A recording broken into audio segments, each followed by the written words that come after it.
Prince George and Princess Charlotte are to be among the members of the royal family and royal households to take part in the procession ahead of the funeral.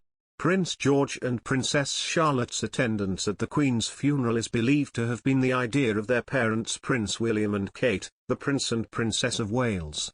The doting mother and father thought it was important for their 9-year-old and 7-year-old children to attend this historic occasion and be able to bid their final farewell to the late sovereign, The Sun wrote. This comes just hours after sources said the attendance of the second in line to the throne at the funeral was under discussion and suggested George could be a reassuring view for mourners across the country.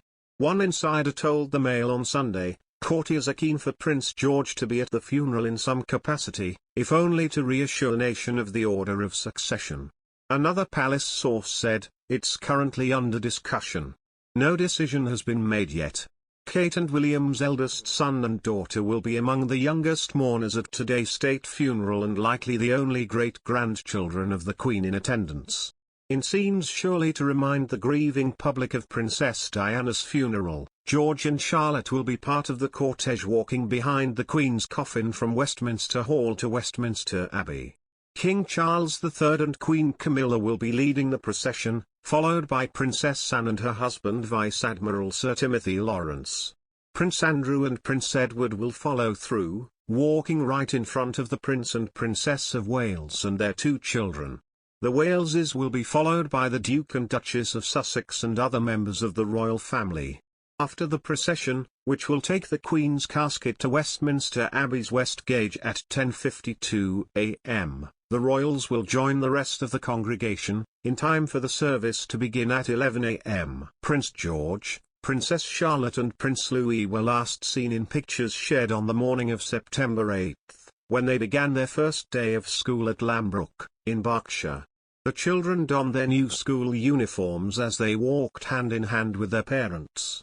Hours later, Buckingham Palace announced the sad news of the Queen's death. Kate and William's children haven't been seen in public since. Other royal great-grandchildren, however, made an appearance at Westminster Hall last week. On Friday evening, as the Queen's 4 children were holding a 15-minute vigil, other royal relatives appeared on the hall's balcony. Among them, were Zara and Mike Tyndall's 2 daughters, Mia and Lena. Peter Philip's daughters Isla and Savannah were also there to pay tribute to the late 96-year-old.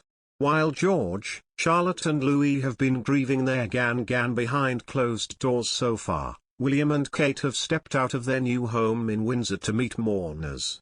While Meghan Markle can't win in the UK. On Twitter, things for Markle were even worse.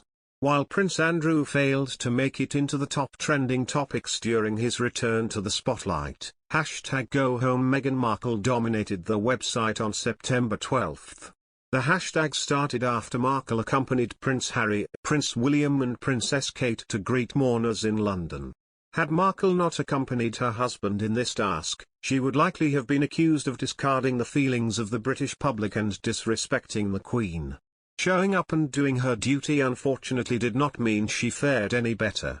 While some of the gathered crowds, especially younger people, greeted Markle warmly that day, those that didn't were praised online for giving her the cold shoulder. Markle must have known in advance that she would be in a no-win situation as soon as she set foot on British soil. And she has sailed through the scrutiny with as much dignity as any human could possibly muster under the circumstances. What has been forgotten this week is that Markle and Harry were careful during their Oprah tell-all to paint Queen Elizabeth II in a very positive light. Also forgotten? The fact that they named their daughter after Elizabeth's childhood nickname, Lilibet. It matters not. The damage in the UK is done, and as far as the royal supporters there are concerned, Meghan Markle is and always will be a pariah.